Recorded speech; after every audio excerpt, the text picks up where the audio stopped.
While researching for my recent Persona timeline video, Go Subtomaka, I read that Persona X Detective Naoto isn't considered canonical because Persona 4 Arena Ultimax supposedly removed it from canon. I've seen a few explanations as to how the novel isn't canonical. It establishes a male anti-shadow weapon with a ton of contradictions with what is stated about the program everywhere else. Plausible, but massive continuity issues don't make something non-canon, unfortunately. The wording of Naoto's familiarity with the Kirijo group and the anti-shadow weapons is apparently suggestive of her being aware of them but not actually knowing them, which is contradicted by the Arena games. Subjective, but plausible. And then we have Tsukiyomi as the persona of Sosei Kurogami, which would then be used by Sho in Ultimax, which is apparently the primary justification for the fandom's claim that the novel is non-canon. That's fucking stupid. Persona reuse, if you can even call it that, has been a thing since at least Persona 3. Even setting aside Persona Inheritance and even that SMT staples like Isis, Cerberus and Loki can be a dedicated Persona in one game and a general shadow the wildcards can use in another, this happens all the time. Obvious starting point, Izanagi and Magatsu Izanagi. Or do those not count because they have slightly different names? Hypnos is the persona of Kumi Hirose in Persona 1 and Takaya Sakaki in Persona 3. Nemesis is used by Michiko Matsudaira in Persona 1 and Ken Amada in Persona 3. Thanatos was Yuriko Yamamoto's persona in the first game and later a special persona for P3's protagonist. Prometheus is Baofu's persona in P2 and Futaba Sakura's in P5.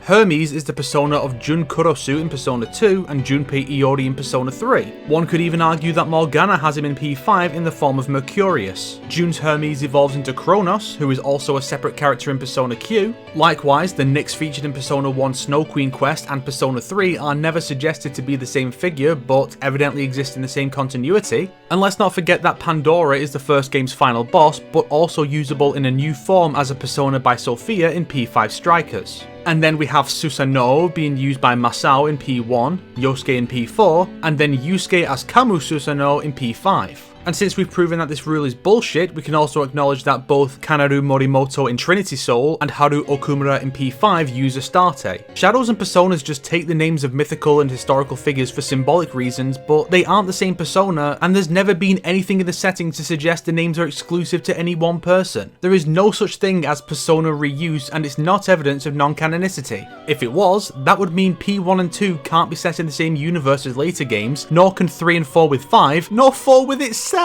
This is along the same lines as the SMT wiki refusing to rename Makoto and Ren's articles to their canonical names because it's too confusing to have multiple Makotos in Persona, even though the P2 and 5 Makotos have their own pages on the wiki and they have a disambiguation page for all SMT Makotos. Apparently Makoto Yuki and Makoto Nijima is too confusing for these guys, but Katsuya Suo, Tatsuya Suo and Tatsuya Sudo coexisting is fine.